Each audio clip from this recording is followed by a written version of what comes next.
औज़ुबिल्लाहिमिनश्शैतानिर्रजीम बिस्मिल्लाहिर्रहमानिर्रहीम।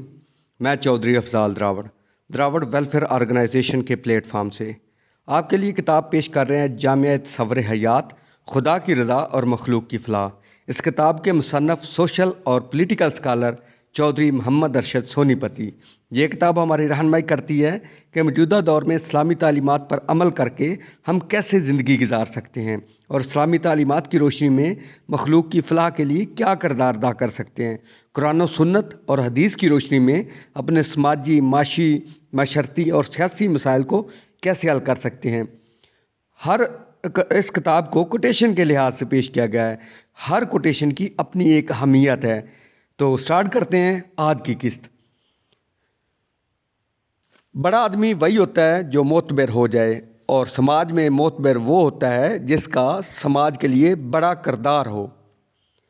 नज़रियाती दायरा कार को किसी ख़ास इलाके की हद तक महदूद कर देना तंग नज़री है, फरसूदा है।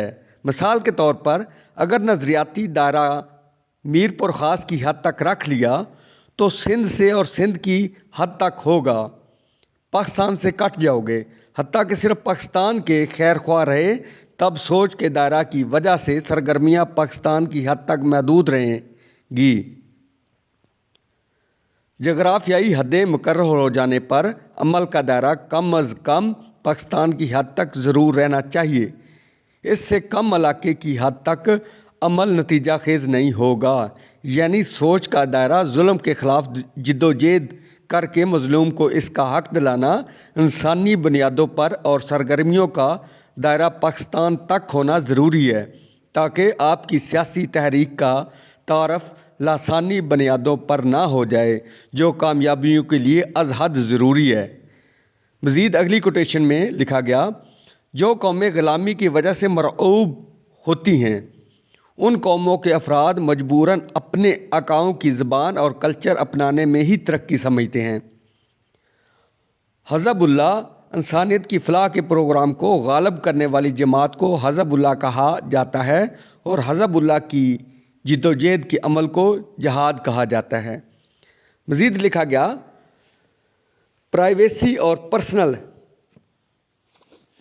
सिक्योरिटी को डिस्क्लोज़ करना अखलाकी जंग है, क्योंकि किसी के भी किरदार को उछालने या डिस्क्लोज़ करने से अंदर की बराई बाहर आ जाती है, जिससे मुतलका फ़र्द हिचकिचाहट दूर हो जाने की वजह से खुलकर सामने करने पर मजबूर हो जाता है। इसके बाद उजागर करने वाले या उछालने वालों को वो अपनी बेइज्जती का ज़िम्मेदार समझकर उससे अपना दुश्मन और अनानियत की वजह से जिससे अफेयर हो, इसको आर्ज़ी मोहब्बत मज़ीद गालब आ जाती है और इससे वो इसके बाद किसी की भी परवाह नहीं करता।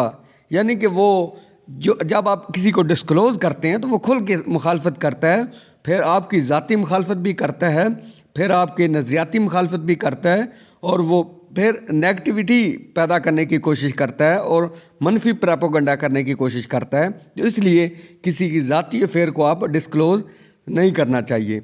मज़ीद अगली कोटेशन में लिखा गया, हर इंसान में कोई ना कोई कमी बेशी होती है। अगर इसकी कमी कोताही और मनफी किरदार जो माशरे में मुतारफ़ ना हो, उन गैर मौसर मनफी रवैयों को उजागर करने या उछालने से इज्तिमाई इंतशार पैदा होने का अंदेशा होता है, जिससे अगले दर्जे में इज्तिमाइयत टूट फूट का शिकार हो जाती है। मसलन किसी जमात के रुकन या अरकान का इसकी जमात की सतह पर मुस्बत तारफ़ होता है। इस मुस्बत तारफ़ को बरकरार रखने के लिए वो मुस्बत किरदार अदा करता है। अगर इसकी इनफरादी या जुज़वी खराबियाँ इज्तिमाई माहौल में पेश कर दी जाएँ जिनको वो छुपाता रहा, तब वो बदनाम हो जाने की सूरत में किसी का भी लिहाज रखे बगैर मनफी किरदार पर उतर आएगा। मज़ीद लिखा गया, वो इंसान जो अपनी कमज़ोरियों को जान ले और अपनी अमली सलाहियतों पर भी उसे भरोसा ना हो, तब वो अपनी कमज़ोरियों को छुपाने के लिए खुशामद का सहारा लेता है। मनफियत और ऐब जोई के अमल को उजागर करना बाहमी नफ़रत का सबब बनता है, जिससे जमात के अपने अंदर ग्रोहबंदी पैदा हो जाती है और खुशामद का माहौल बनता है। اور چاپلوسی کے اس عمل سے باصلاحیت افراد جن کا مکمل دھیان اپنے کام میں ہوتا ہے ان کو دبایا جاتا ہے، جس سے جماعت کے اندر اندرونی حق تلفی کا عمل جماعت کے ٹوٹنے کا سبب بنتا ہے اور بدگمانی کی وجہ سے اہل افراد کی بجائے خوشامتی طبقہ غالب آ جاتا ہے۔ مزید لکھا گیا، حق پر رہتے ہوئے حقوق کے لیے جنگ لڑنا اور تمام تر سختیاں برداشت کرتے ہوئے ثابت قدم رہنا بڑے سے بڑے ہدف میں کامیابی کا ضامن ہے۔ زندگی فضول نہیں کہ ذاتی دشمنی کی پاداش میں گنوا دی جائے۔ اس نظام کے گنڈوں سے لڑو گے تو آخر کس قدر، کس سے اور کہاں تک لڑ پاؤ گے، کیونکہ یہ گنڈے تو ایک فیکٹری کی پروڈکشن ہیں، یعنی کہ ایک نظام کی پیداوار ہیں۔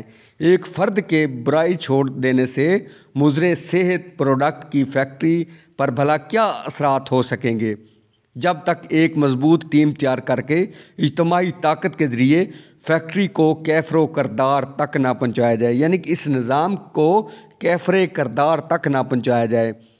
مزید اگلی کوٹیشن میں ہے، قرآن مجید کے مخالف نظام کی مخالفت اور قرآن مجید سے متصادم نظریات کو دلوں سے اور عملی جدوجہد کے ذریعے نظام ہائے زندگی سے مٹائے بغیر قرآن عظیم کے نظریات کا سیاسی غلبہ کیسے کیا جا سکتا ہے؟ اس لیے کلمہ طیبہ میں سب سے پہلے لا یعنی کہ انکار کیا گیا۔ آج ہم دراصل شیطان اور رحمان دونوں کو راضی رکھنا چاہتے ہیں، یعنی رحمان کی رضا کے ساتھ ساتھ شیطان کو بھی کھونا نہیں چاہتے کہ کچھ عبادات و ریاضت رب تعالیٰ کے بتائے ہوئے احکامات کے مطابق ادا کریں اور باقی زندگی نفس کے مطابق اور قرآن مجید کے مخالف نظریات سے مطابقت رکھتی ہو، حالانکہ وہ حق نہیں جس کے باطل مخالفت نہ کرے اور وہ باطل نہیں جس کا حق مخالف نہ ہو۔ اگر ہم کلمہ حق والے ہیں تو تب باطل قوتوں سے ہمیں کیسے برداشت کیا ہوا ہے؟ اگر ہم کلمہ حق والے ہیں تو پھر باطل قوتوں نے ہمیں کیسے برداشت کیا ہوا ہے؟ جبکہ حضرت ابراہیم علیہ السلام، حضرت موسیٰ علیہ السلام اور حضرت محمد صلی اللہ علیہ وآلہ وسلم خاتم النبیین کو ان کے دور کی باطل قوتوں نے برداشت نہیں کیا تھا۔ ویسے تو کہتے ہیں کہ ہم اہل قرآن ہیں، کیا قرآن مجید کے مخالف نظام کے خلاف جدوجہد ہم پر فرض نہیں؟ مزید اگلی کوٹیشن میں ہے، حقوق کی جنگ حقدار کے لیے جس کی حق تلفی ہو رہی ہو بلا امتیاز ہماری جنگ ہے، اور ہمارا آگے بڑھنے کا معیار نظریاتی بنیادوں پر سیاسی تربیت سے ہے جو عملی کردار میں مثبت رویوں سے ظاہر ہوتا ہے۔ اس وطن جنت ارضی میں جہاں باوجود بے شمار وسائل کے پوری قوم بنیادی حقوق سے محروم ہے، حقدار کو اس کا کوئی حق نہیں مل رہا، اس لیے ناگزیر ہے کہ اس کے نظام ستم کو، یعنی کہ اس نظام ستم کی کایا پلٹ دیں۔ اس کے لیے اسوہ جماعت رسول صلی اللہ علیہ وآلہ وسلم خاتم النبیین کو اپنا کر جدوجہد انقلاب جاری رکھیں، ہمت سے کام لیں اور شکست ہرگز قبول نہ کریں، اس لیے کہ بزدلی ناکامی کا سبب بنتی ہے اور بڑے سے بڑے مسائل کا حل اور ذمہ داریوں کو نبھاؤ حوصلے اور استقامت سے ہی ممکن ہے۔ رب تعالیٰ ہمیں قرآن مجید سے رہنمائی لے کر اجتماعی سیاسی عمل کے ذریعے انقلاب برپا کرنے، دکھی اور مصائب زدہ انسانیت کی خوشحالی اور امن قائم کرنے کی توفیق عطا فرمائے۔ آمین یا رب العالمین۔